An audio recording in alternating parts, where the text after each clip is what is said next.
Good news, Kadogan is my name. Get to say him right. Charmaine Koprovsky is going to be with me. So the structure of our presentation is going to be such that I present, and then you hold your questions. And then she will do her presentation, and then we go on and sit there in front and field all the questions. I was born in Port Elizabeth. I grew up there. I've lived in other parts of the continent. I live in Pretoria now. I am the Chief Coaching Officer of IPM, which I'm going to tell you and weave it into my presentation. So I don't want to bore you with my CV, where I've been, but as I present on courageous authenticity, I will give you justification enough as to why I believe. I know a little bit more about it. I've used it in my work, and I have also helped my clients to actually deal with it. So as I said, my company is IPM, and it's about to serve the team, the self, the organization in a manner that shows that courageous authenticity is part of what we are offering. So that's what I'm going to be talking about. And I've added as an afterthought, even though it's not an afterthought per se, the fact that if you want to be courageously authentic, you've got to be Pan-African. You cannot operate successfully as a leader in South Africa and in Africa in general if you don't love Africa. It's impossible. We'll talk about some of the tools for leading the self, the team, the organization, and the Pan-African philosophy, as well as looking at it as a way of being from a leader point of view. Most leaders today fail because they don't love Africa. And as a result, hence the fear in the boardroom today. I work with mainly C-suite executives, and I help them to, I just want to check something.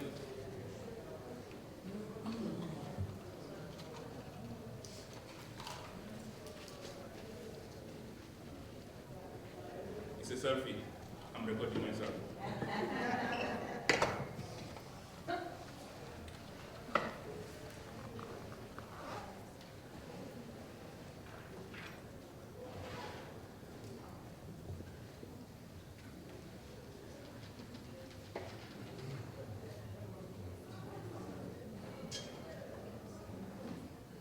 Good.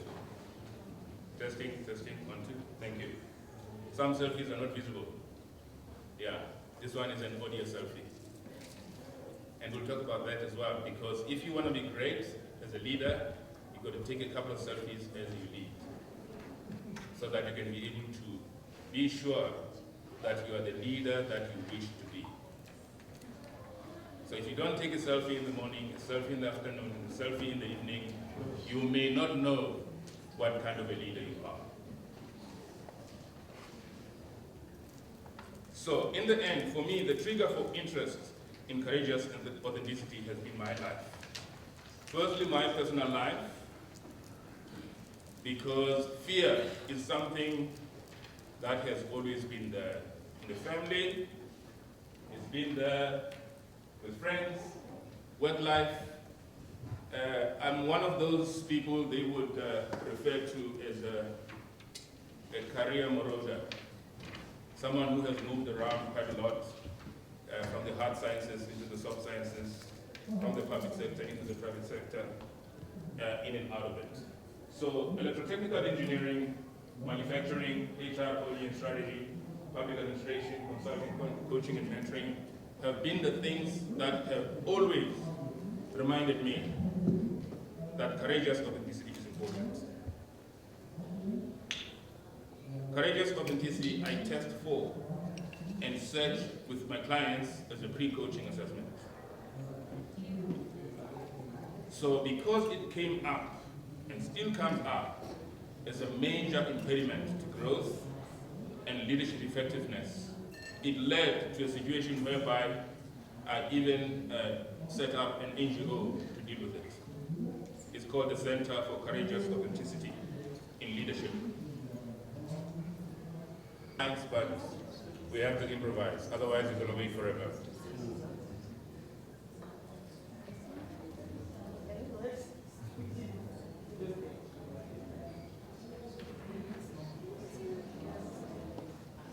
So as I was saying, my exposure to courageous authenticity in testing it with my leadership clients and other professionals prompted me to start the Courageous Authenticity Center, where we actually work with leaders and help them through retreats and other courses to actually cope with how they can get to fearlessness. Many people, when you ask them, they say, I know myself. Like I was saying, I don't fear computers. But is it true? Is it true, though, that what we say we are, what we claim to be, is it really who we are? Can we say so glibly and say, I am dependent, I am codependent, I am independent, especially independent women? You've heard of that one, is it? Interdependent. Some people believe that they're enough. Some believe that they're not. Some believe that they're static. Some believe they're dynamic. Some believe that they're grounded. Some believe that they're still searching for who they are. We see it with young people. They take a gap year, and they do all sorts of things. Go to Europe. Those who are in Europe come to Africa, trying to find themselves. And some, that is a forever, a lifelong journey looking for the self, and they never really find it. My favorite poet, David White, said the following about self-knowledge. He said, self-knowledge is not fully possible. We do not reside in a body, a mind, a world where it is achievable, or from the point of being interesting. So some of us, we actually live in the sort of a dark kind of self. We don't like ourselves. That's why he says it's not really interesting. And sometimes it's not even desirable. And we find that some people commit suicide and harm themselves because they have a violent reaction to who they see as the self. He goes on to say, half of what lies in the heart and mind resides in the darkness of the unspoken and unarticulated, and has not yet come into being. This hidden and unspoken half will supplant and subvert any present understandings we have about ourselves. So just when you think you know who you are, something else, a curveball comes from nowhere and sideswipes that, and you're back to zero again, of not really knowing deeply who you are. He goes on to say human beings are a frontier between what is known and what is not known. The act of turning any part of the unknown into the known is simply an invitation for an equal measure of the unknown to flow in and re-establish that frontier, to reassert both the exterior and the interior horizon of an individual life, to make us what we are, that is, a moving edge between what we know about ourselves and what we are about to become. What we are actually about to become, or are afraid of becoming, always trumps and rules over what we think we are already. Okay, are we on now? Okay. Okay, sure.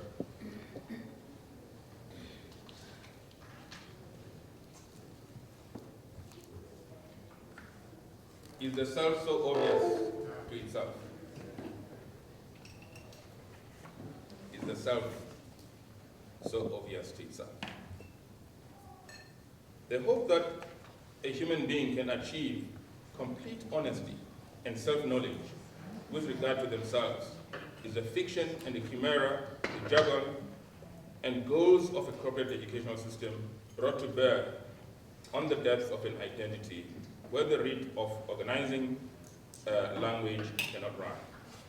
Self-knowledge includes the understanding that the self we want to know is about to disappear. At best, my addition is that what we can understand is the way we occupy this frontier between the known and the unknown, the way we hold the conversation of life, the figure we cut at the edge, but a detailed audit of the self is not possible and diminishes us in the attempt to establish it. We are made on a grander scale, half afraid of ourselves, half in love with immensities beyond any name we can give. That's David White. I'm sure some of you have come to terms with this kind of observation from the corporate poet. By the way, he's going to be here on Saturday coming. Joburg. Having said all this, what are the implications for the self? Is fearlessness even possible? If you think back to what Nelson Mandela said,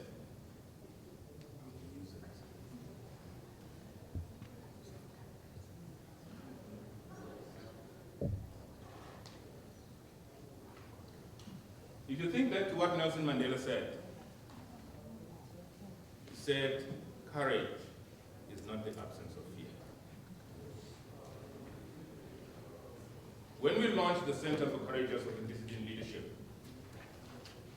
we brought two great South Africans to share the stage. A young man who was a rally driver, race driver, the late he shared the stage with the former National Director of Public Prosecutions, Fusi Pikoli.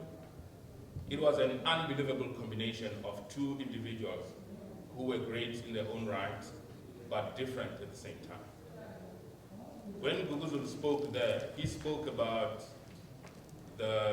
first he showed us a number of things, and he showed us his car. And he said, this is a R500,000 office that I own, and it's very valuable to me. And at the time, there were about 300 people from all over South Africa who had competed for the top spot that he got. And so I'm just trying to demonstrate how great he was, that he beat 300 people to be a top rally driver. There's not much I can say about Vusi Pikoli. You know him. He was fired by 3 presidents for saying no and trying to preserve the integrity of the National Prosecuting Authority. So when they spoke there, it was an unbelievable combination of the display of courageous authenticity. And for the first time, I got to sort of let it sink in within me that fear is one emotion that is even mentioned in our Constitution. When we say, without fear or favor. So it is difficult as a practicing leader to be a leader that would negate the presence of fear in individuals, collectives, organizations, countries, and continents. What about self-awareness? Self-awareness is possible, I believe. Self-knowledge, maybe, is a moving target. The moment you hold it, or you want to try and hold it as being static, that is self-knowledge, it becomes then difficult. Your awareness has got to be dynamic. That's why I say take a selfie in the morning, in the afternoon, and in the evening. And the form of selfie that you take it's about journaling. Journaling your experiences for the morning, afternoon, and evening. Taking note of the major transactions you've made in transacting with other people. Noting what you could have done better, and going and doing it the next day. the best way that you can. That is the best that you can do for your leadership practice. There are other forms of mindfulness exercises that help us to immerse ourselves in the self. I ask a question, how fresh or stale is the knowing that we know about the self? What tools can we develop to be more aware of who we are, what we are becoming and be-becoming? How long or short are these states of being? Because David White says the self dies every day. And Nelson Mandela alluded to that, isn't it? We died 1,000 deaths before we died the actual death because of fear. Do we even know the triggers for the shifts in the self as we know it at any particular time? Because it's these major things that happen in our leadership life that we don't take note of that cause us to shift from the self of yesterday or the self of this morning. A question was asked this morning whether state capture happened as a result of leaders who could not practice fearlessness. Without fear, I say yes. I've seen leaders saying yes when they should be saying no, and I've seen leaders saying no when they should be saying yes. For fear of many things. And part of it, a large part of that fear, comes from self-preservation.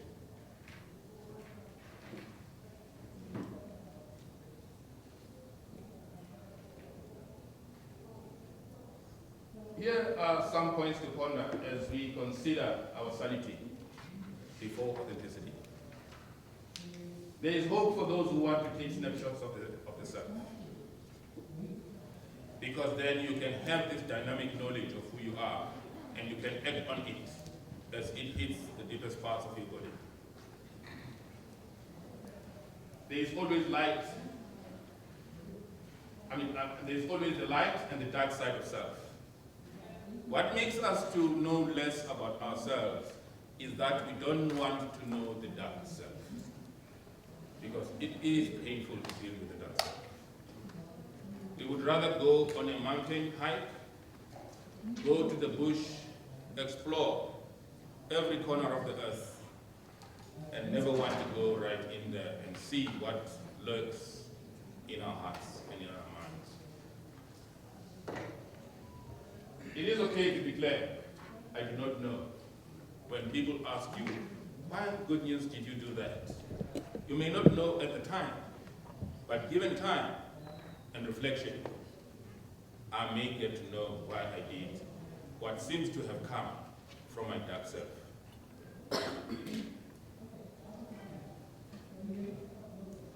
Reflect often, assess often. Mindfulness is the key to spotting the emergence of the new self and the death of the current self. Self-care is important. Counseling and more are welcome in our quest to know more about who we are. Get a coach. This is not a commercial. It's a real request for you to get a coach. I don't say get me as your coach. Get a good coach. Find ways to assess whether the coach is good enough and they're operating at the right level that is matching your leadership level, because there are levels of leadership, isn't it? So somebody who runs a sponsor shop is not the same as someone who runs a hypermarket, for example. So a coach that has been trained to coach a sponsor shop owner may not necessarily be appropriate for the C-suite executive. Here's another piece of advice. Appoint a personal board. So companies work better and they have got better governance structures and frameworks because they have a board.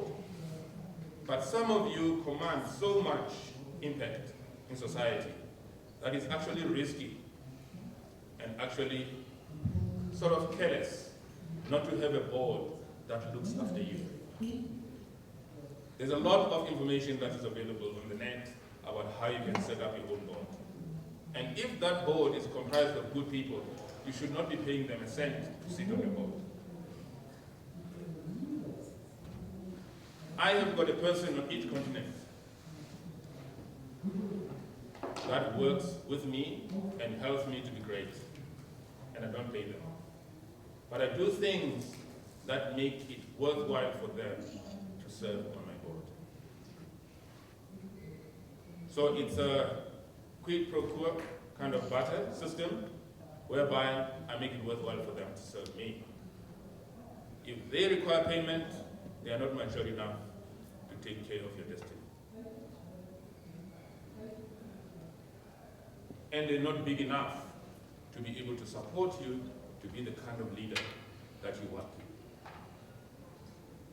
Higher than average self-awareness is possible. Even though David White says self-knowledge is an elusive kind of goal. But self-awareness that is dynamic is possible. I know this. Communicate, communicate, communicate. And openly so to achieve healthy levels of authenticity. So there are two sides to the coin. It's courage and it's authenticity. Courageous authenticity is speaking truth to power. So even if Babalazi, if he's not in the room already, were to come in and walk through that door, I should not change my narrative for fear of offending him as the head of the organization.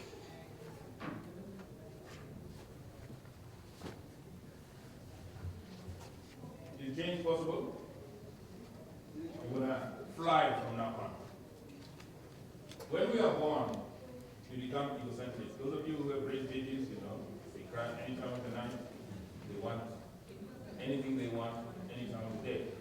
It's all about them. One philosopher once said, wisdom comes with age. But sometimes age rocks up on its own. And you find grown men and women who behave the same as kids who are ranging in the age between 6 and 9. They don't grow up because they haven't taken time to and they don't know how to. Once we're a little bit smarter, we become socialized, so we don't touch, because we know we'll get arrested or we'll be punished. But at that point, we haven't really established a DNA that says, this is good news, this is what it's all about, and you will never, no matter how much you try, say yes to that.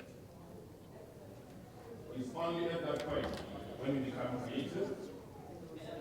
And what sort of happens in the end when we grow?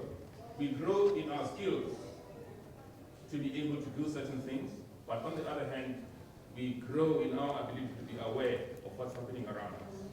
So we grow in self-awareness, in other awareness, and environmental awareness, so that we become the mature leaders like Nelson Mandela, the Dalai Lama, Maya Angelou, Mother Teresa. These are the few leaders who managed to get to the united state of consciousness. We call it the sacred state of consciousness, the top one. Only 1 to 2% of the people get there. Somewhere in the middle, 28% sit between creative and integral. So you can understand when we have the kind of challenges that we have, because that's what really happens. We can move on.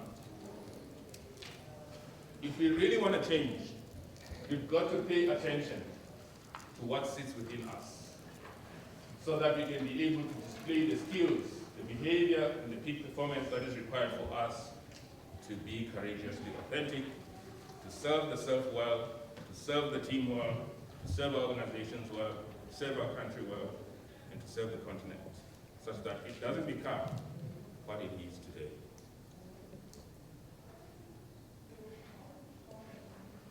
Consciousness and competence emerge together, as I said. So it's mastery and awareness that are intimately intertwined, that help us to be courageously authentic. Let's move on from there. Let's move to the, yes, let's just stop right there, just the one before. In closing, you get the slides, okay? So don't worry about what I skipped. In order for the continent to shift, and for us to achieve the Africa 2060 goals and be at the top of our game, continent. We need a collaboration of some sort between the four pillars of society: the public sector, the private sector, the non-profit sector, and the cooperative sector. And all of them, all four of them, need to be led by people who are sitting at the top of their game and are able to courageously and authentically serve. We need to do the internal work that is required. So many people, or many HR executives and CEOs of companies fail to shift the companies that they lead because they want to externalize development. It sits inside here. If your exco and your board does not do the required internal work to shift and make each person to be courageously authentic, they cannot serve. I'll stop right there. I thank you very much. You can move to the last. This other slide is just about bragging where I've been. You move on. Thank you. So Charmaine's going to present, and then we'll take your questions, and then, yeah, that will help. We might go back to 1 or 2 slides in our quest to respond. Thanks, Bernard. Changing. Just checking that you can hear me so I don't need to use the mic. Can you hear me at the back? Or is it better with the mic? Yes. Better with the mic. Okay, great. Afternoon, everybody. I know we have the horrible task of talking after lunch when everyone's got full tummies. Today I want to talk to you about something very different. I want to talk to you about the thinking environment. And whilst I've spent the last 2 days here hearing people talk about how do we get people to be inclusive, how do we get people to talk to each other, how do we get people to think, this is the answer, dare I say. It's about getting people to be independent thinkers. So who of you here are leaders? Leaders of teams, leaders of people. Can I see by a show of hands? How many of you people walk into your office and they ask you, what must I do? I don't know what to do. How many people have that? Yeah, always. How often have you turned around and said back to them, what do you think you should do? That doesn't happen often enough. So Nancy Klein's work is based on over 40 years of research into exactly this, how to get people to be independent thinkers. And she's done a lot of research over and over again, and every year she comes to South Africa, she's coming here in January, and she asks this question. She says, is it still relevant? Is my work still relevant? She is one of the very few people who does that. And she asks you, go away, go and test this, come back and tell me what's wrong with my work. And to date, no one's found anything that's wrong with her work. They keep using it because the tool is so effective. So leading in difficult times is a sophisticated process of doing 2 things well: articulating a vision that's compelling, and then getting the best from people so that their work manifests that vision. And we talk about fearless leadership, and that's exactly it. It's about being fearless enough to ask others what they think. Because in getting people to think independently together, we can get the best thinking. So, as HR people, we all believe here in this room, I think, that people can all think for themselves, right? Yes? Everyone has got the capacity to think. Yes, some people's thinking is a little bit more advanced than others, but everyone here has the capacity to think. We believe that, we HR, we have to. And we believe that people wake up in the morning and come to work and they want to do the right thing. No one comes to work and says, let me see how I can make a royal mess of this. Do you think some people do? I've never met anyone that comes to work intentionally to try and mess things up.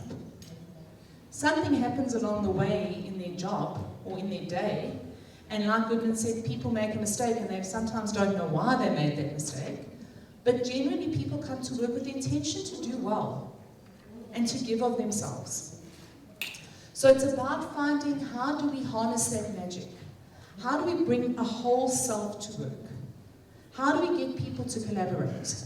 So I took this to my work. I work in the corporate environment, and I took this to my executive team, and I said to them, we're going to do something, and obviously her work doesn't allow for tables and stuff like that. You have to sit in a circle, and they said, what are we going to do? Sing Kumbaya? I said, no.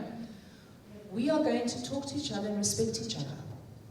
We are not going to interrupt each other.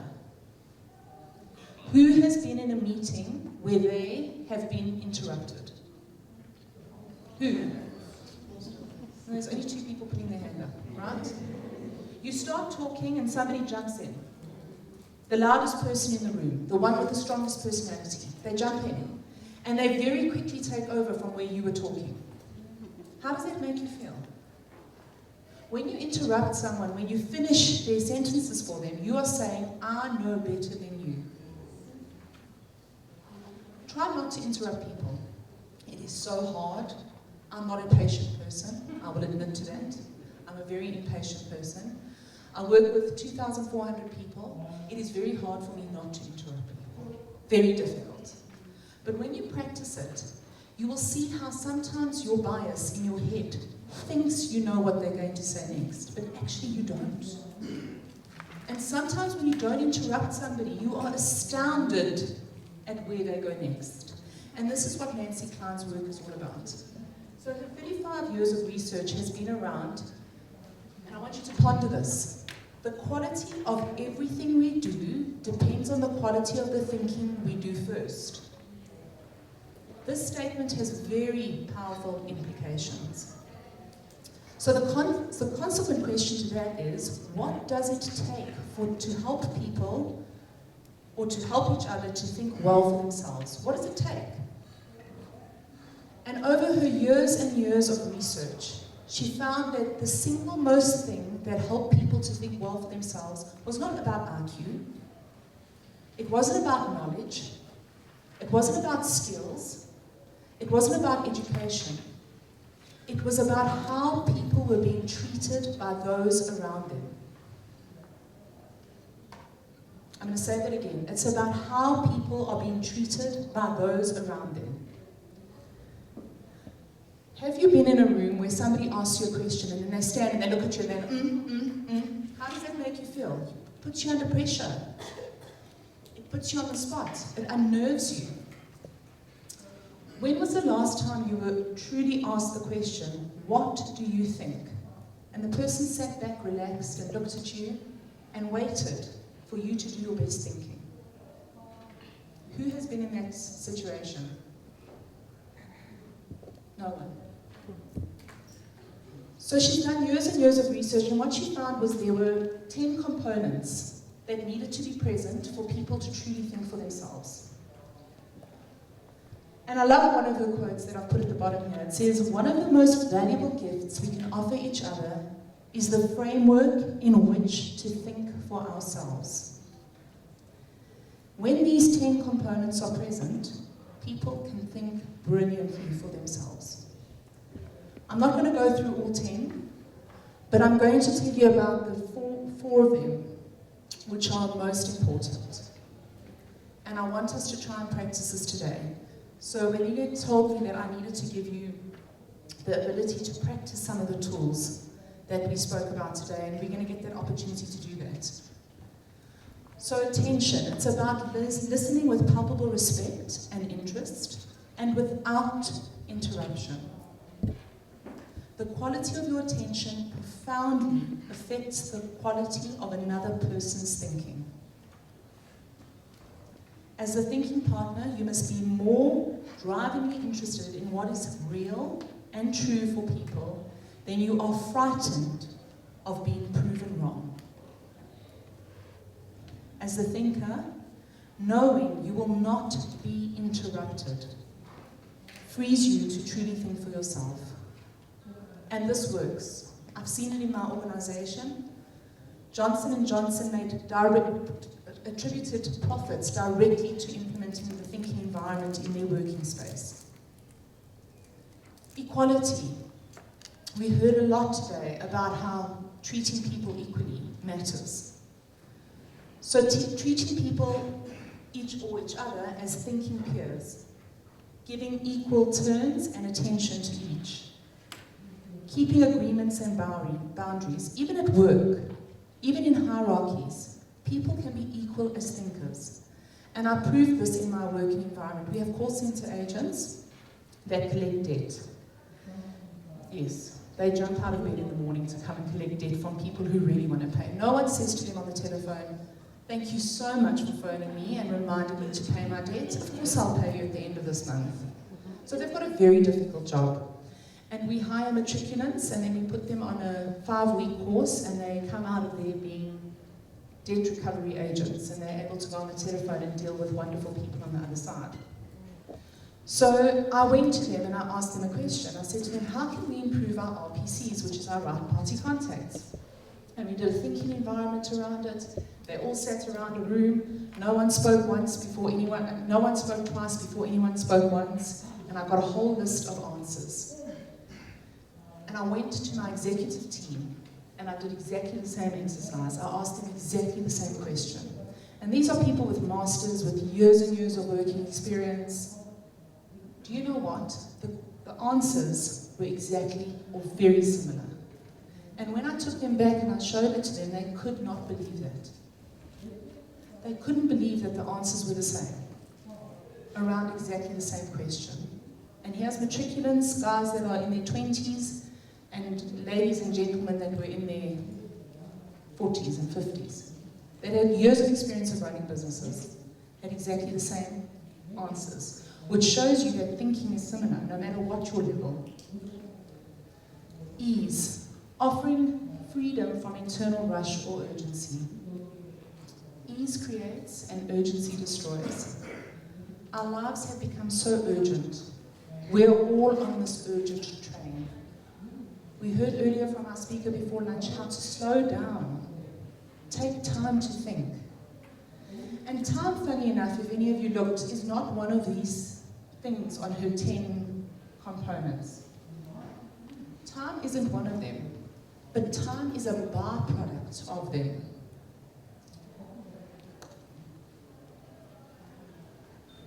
And then appreciation. Offering genuine acknowledgement of a person's qualities. Practicing a 5-to-1 ratio. I've seen grown men break down in tears at receiving appreciation in the workplace.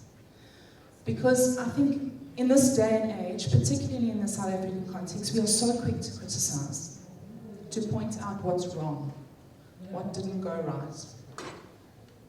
How often do we take the time to appreciate a person and a person's qualities, their direct qualities? So today I'm going to ask you, we're going to do an exercise now. We're going to get into couples, into twos. So turn to the person next to you, please. And you're going to offer the person next to you the ability, and please get into twos if you can, you need to sit quite close to each other, to be a thinking partner. Oh, we already got people hugging over there.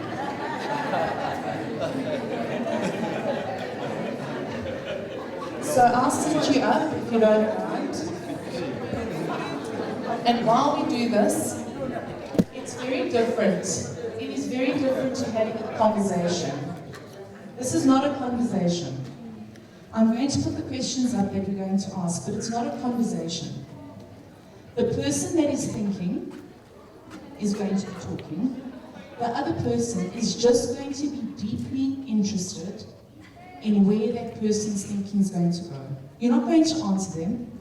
You're not going to write down what they're saying. You're not going to do any of that.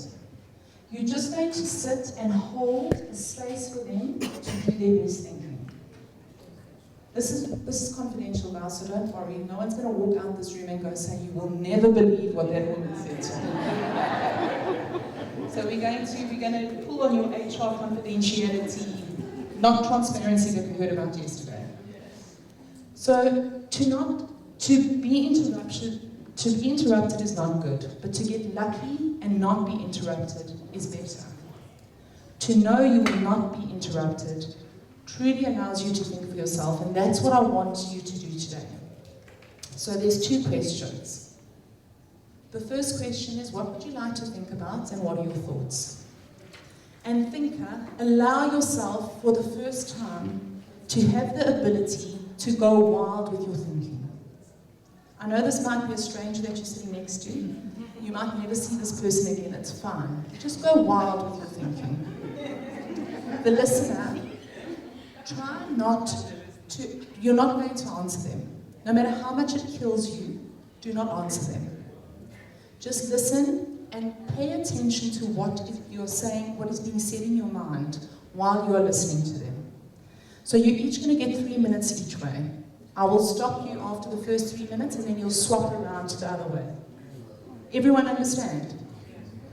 So quickly decide who is going to think first and who's going to ask the question first. Right, got it. Now that you've got that, if the person's thinking dries up in that 3 minutes, which it actually shouldn't, it should not dry up, you can then ask the next question. What more do you think or feel or want to say? Okay, so we're going to go for it, 3 minutes each way.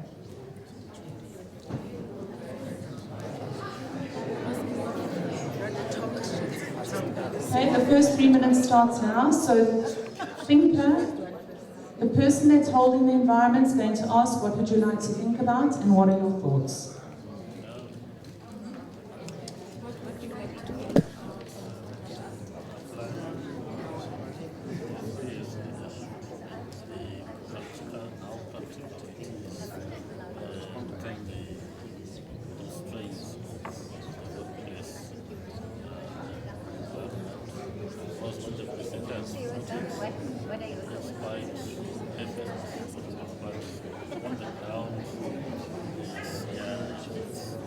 So I'm busy thinking about this.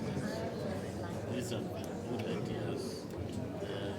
Was this is being presented by industry leaders that really I want to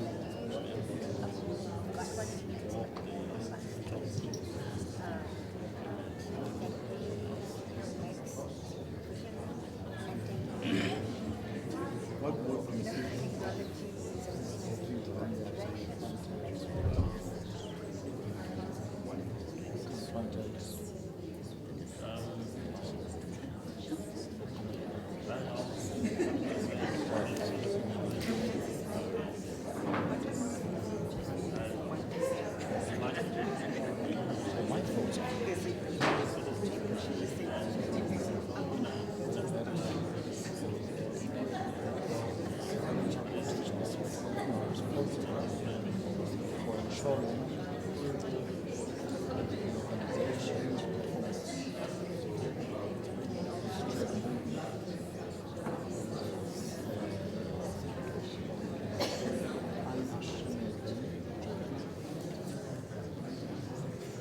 Okay, it's now time to swap over. So the person that was thinking, stop. And now let the other person do thinking. Are you getting all their juicy secrets out there? Okay, so let's flip around and I'll start the next 3 minutes.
Okay, everybody, thank you.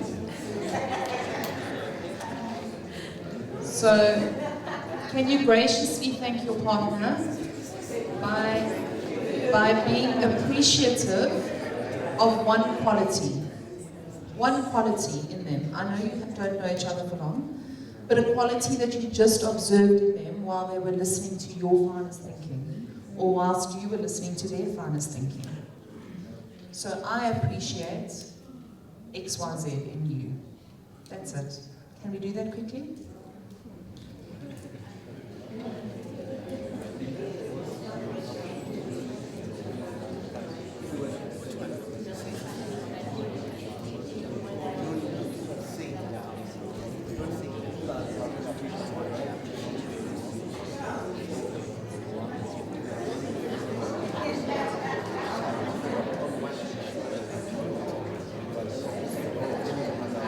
Okay, so another great quote by Nancy Klein is,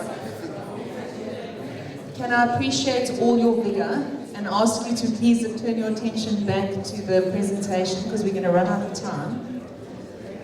But the catalyst for this fine thinking, and that's what you all did today, you did fine thinking, is that you are both essential and irrelevant.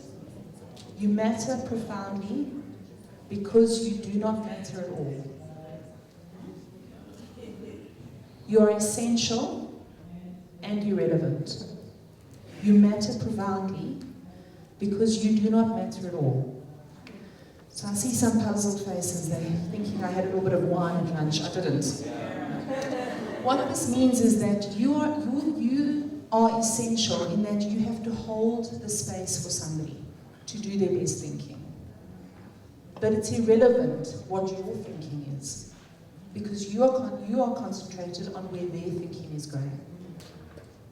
You matter profoundly because you need to be there for them to do their best thinking, but your thinking does not matter at all. And it's about what Marlene spoke about earlier, about your unconscious bias. It's about putting that to bed, being aware of that, putting that to bed. Einstein's one of my favorite quotes, and I won't get it 100% right, but I'll try. Einstein says, if I had 60 minutes to answer a question on which my life depended, I'd spend the first 55 minutes finding the question. Because once I have the right question, I can then solve that in the next 5 minutes. So it's about finding the right questions to ask your employees in order to get them to collaborate. Nancy Klein's work is also about transforming meetings. In In my organisation, we have reduced our meetings by half. We spoke today about the epidemic of meetings. You go from one meeting to the next, to the next, to the next in your workplace, and you wonder, what did we meet about? And you don't get any further towards your goal. All you do is you meet about something else, so you move backwards. And then you find another problem in that meeting, so you move one step forward, but then you have 4 more meetings about that, so you move 4 steps sideways. This is what organizations have become. We do not go to meetings in my HR department if we do not have an agenda. And if we do not have 5 compelling reasons to attend that meeting, 5 compelling questions that we need to answer, people will then look at it and say, yes, I can answer that question, I'm coming to that meeting. We've reduced our meetings down by half. So if you can take your day, which is filled up with 3 or 4 meetings, and reduce it by half, how much more can you do? Can you go to gym? Can you spend more time with your children? Can you read a book? Can you study towards a degree? Don't go to meetings anymore where statements are on the agenda. Statements, they did a study, cognitive science, neuroscience, where they put probes on people's heads. When a person was faced with a question, their brain lit up. Because your brain will never stop trying to answer a question. When faced with a statement, finance, HR, operations, the brain had no activity. The brain lights up in the face of a question. So it's about understanding what are those questions that we should be asking to help people to collaborate, to get the best thinking out of people. And then how do we become the best thinking environment for our people to do our best thinking? It's about the ability to hold these 3 streams of attention 100%. Not 300%, 100%. It's about understanding what the content is. It's about listening to your responses in your head. Because we all have that. Did you all listen to the responses in your head while somebody else was talking?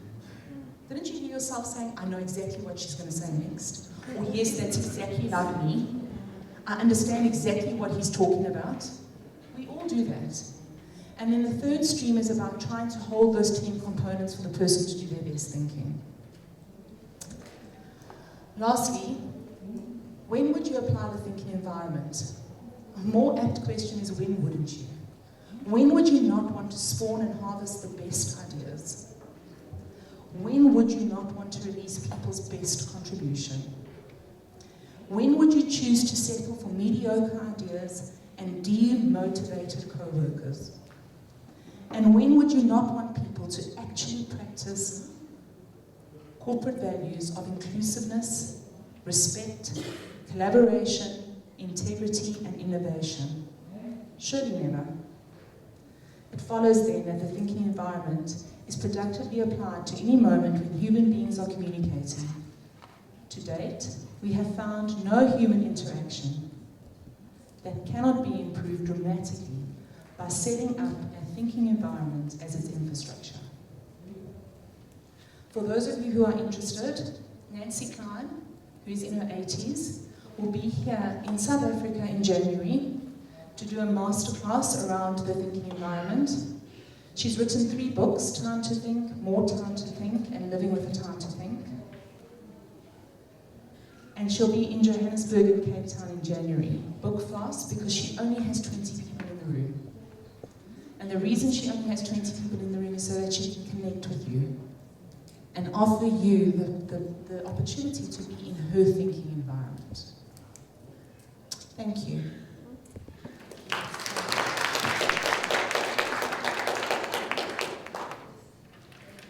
So we have some questions here for myself and Good News, and I'm going to see which ones.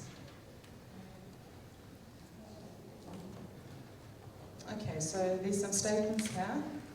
So thank you, Charmaine. I've been under a lot of pressure and you allowed me to talk to someone that just listened and didn't interrupt me. This is such a relief. I'm so glad. That's from Anonymous. How do I allow people to think when there are so many tasks to be performed and limited time available without rushing them? You set up a thinking environment with the right questions. You send it out so people can ponder, and then you allow people the opportunity to respond only with their freshest thought. People in my working environment, they know they are only responding once to a question. So we're going to go around the room and let everyone respond once only. People can't talk for 5 minutes. They've got to get their points out there, they've got to make sure that it's relevant, and then we move on to the next person. There's no time for wafflers. Real good news questions here. Here we are, they're your questions. All right. The easy ones. Yes. What do I look for in getting a coach? All right. I'm not sure how many of you are familiar with Stephen Drotter's work. He wrote a book, The Leadership Pipeline. It comes out of the work of a Canadian psychologist, Elliot Jacques, Stratified Systems Model. There, he talks about, both of them talk about the requisite organization for a requisite leader. And I believe that there is a requisite coach for the requisite leader that leads a requisite organization. So there has to be a match in terms of wisdom that rests with the coach. So you can't take someone who has not, first of all, done a proper coaching qualification with a methodology that they use to coach you. So I don't coach because I'm old, as much as I'm young. I coach because I have studied coaching and I've also practiced as a leader. So you should look for an interviewer coach. So every time I get a client, or before I get a client, they interview me and they check for appropriateness. We call that a chemistry session. And if they see that I'm appropriate to coach them, then the coaching begins. But if they find out 2 or 3 sessions down the road that I'm not the one, they should fire me. So you look for those qualities in a coach. Next question. So if I can answer that maybe, look for people who are qualified in ICF or proper accreditation, an ICF or a Commensa coach. There's a lot of people out there, I'm also a qualified coach, but there's a lot of people out there that are not qualified coaches and they purport to be coaches. And they will charge you a lot of money to sit and talk to you.